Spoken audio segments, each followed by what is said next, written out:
You're watching today's Daily Market Comment here at XM.com by Mario Sajikiriakos. I'm Christina Marujos. Stock markets continue to dance to the tune of rising bond yields. It is not so much the magnitude of the spike in yields, but rather the speed of this move that has caught investors by surprise. The energy crisis in China probably plays into all this. Rolling power shortages threaten to kneecap industrial production, dealing another blow to struggling supply chains that ultimately ends with inflation being exported abroad.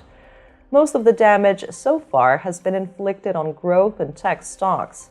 Hence, the tech-heavy Nasdaq got hit the hardest yesterday, falling by 2.8%. The good news is that when stock markets panic about rising rates, the problem usually works itself out. When investors dump stocks because yields are moving higher, there comes a point where the risk aversion becomes so overwhelming that traders are willing to rotate back into bonds just for safety, stabilizing yields and calming stocks. A similar dynamic can play out in dollar-yen. The pair rigorously followed Treasury yields higher in recent sessions, but when the sell-off in equity markets intensified yesterday, the gains were capped as safe haven flows rushed back into the yen. It is trading a touch lower today, mirroring the minor pullback in yields. Staying in Japan, Fumio Kishida will most probably become the nation's next prime minister.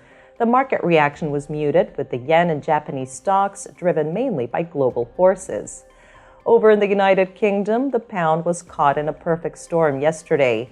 The optics of the fuel crisis and concerns over an economic slowdown joined forces with a sell-off in equity markets and a stronger U.S. dollar to push cable to its lowest level since January. Even mounting bets for earlier rate increases by the Bank of England couldn't stop bleeding in sterling.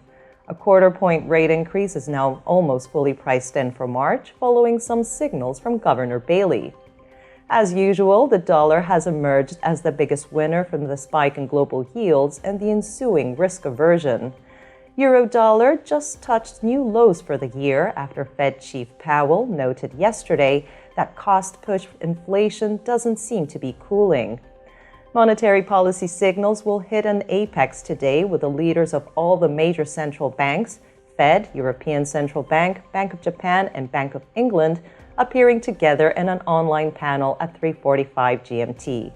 But the real fireworks could come from the Chinese PMIs overnight, as the surveys could show economic momentum continues to evaporate.